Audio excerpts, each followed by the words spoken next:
Last night, Israel's Security Cabinet, led by Prime Minister Netanyahu, approved a military plan to take control of Gaza City, a significant development in Israel's ongoing military operation in the Gaza Strip.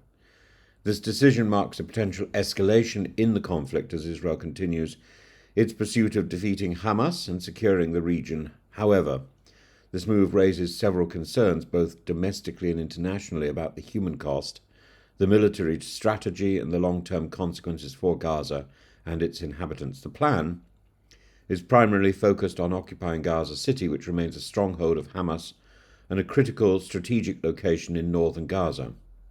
Israel aims to, quote, defeat Hamas by controlling the city and its infrastructure, which would significantly undermine the organization's operational capabilities. While Israel controls around 75% of the Gaza Strip, Gaza City remains one of the last significant areas still under Hamas control. And Netanyahu's office has assured that humanitarian aid will be provided to civilians outside the combat zones, but the situation remains dire. Gaza is already facing famine conditions, with more than 61,000 Palestinian deaths reported. The military control of Gaza City would likely displace tens of thousands of civilians, exacerbating the humanitarian crisis. Full military control of Gaza City would involve intense ground and air operations, and this puts Israeli hostages still held by Hamas at risk, as they are believed to be located in or near Gaza City.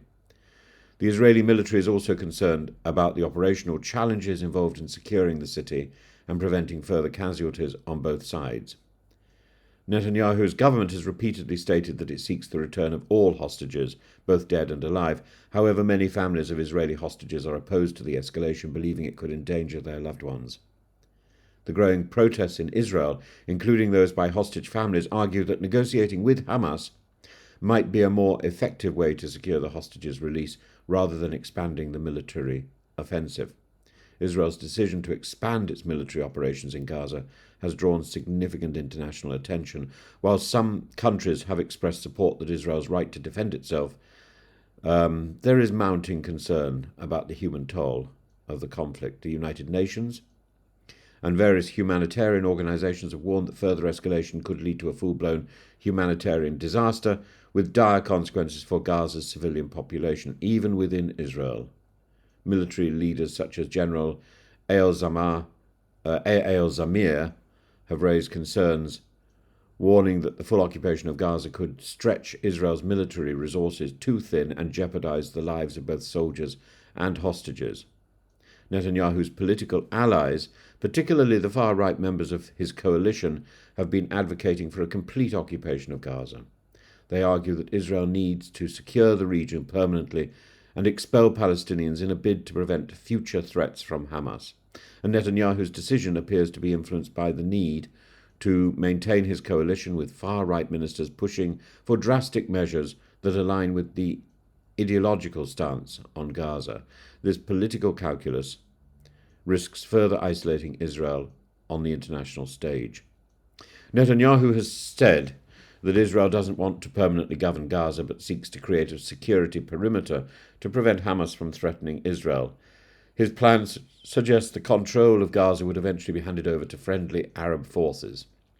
This raises questions about who would take responsibility for Gaza after the Israeli military intervention, and the prospect of handing over control to a third party could complicate the already volatile political situation in the region.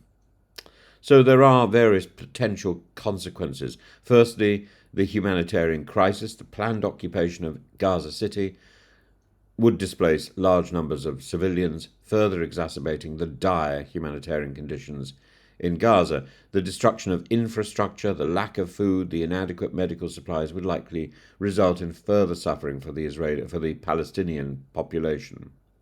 As reports emerge of children suffering from malnutrition and civilians being caught in the crossfire, the international community is likely to intensify calls for a ceasefire and a political solution to the conflict. The violence will escalate. A broader military occupation will provoke more violent retaliation from Hamas and other militant groups, not just in Gaza but across the region. The possibility of broader regional instability is a real concern, as neighbouring countries such as Lebanon and Syria may become involved again in the conflict. As military operations intensify in Gaza City, the lives of the remaining Israeli hostages are at greater risk. Families of the hostages fear that the military offensive could lead to the deaths of their loved ones, either at the hands of their captors or through accidental fire by Israeli forces. And this has led to increasing pressure on Netanyahu to prioritize negotiations for hostage releases over military escalation. Israel's actions are likely to draw criticism from global powers, international organizations, and groups within Israel itself. The United Nations and human rights groups have already voiced concerns about the legality of the military operation and its impact on civilian casualties. Israel's international standing will be further complicated by this escalated conflict, with increasing pressure from foreign governments and international institutions for Israel to halt its military operations and seek a diplomatic resolution. Netanyahu's decision to move forward with the occupation of Gaza City represents a significant escalation in the conflict, with potentially dire consequences for both Israeli and Palestinian civilians. While Israel tries to eliminate Hamas as a threat to its own security, the humanitarian cost of this operation will be severe, with ongoing protests and calls for a diplomatic solution growing louder. The coming weeks will determine the effectiveness of this military strategy and whether it can be achieved without further loss of life or international condemnation. The situation remains fluid. The outcome is far from certain. The prospects look grim.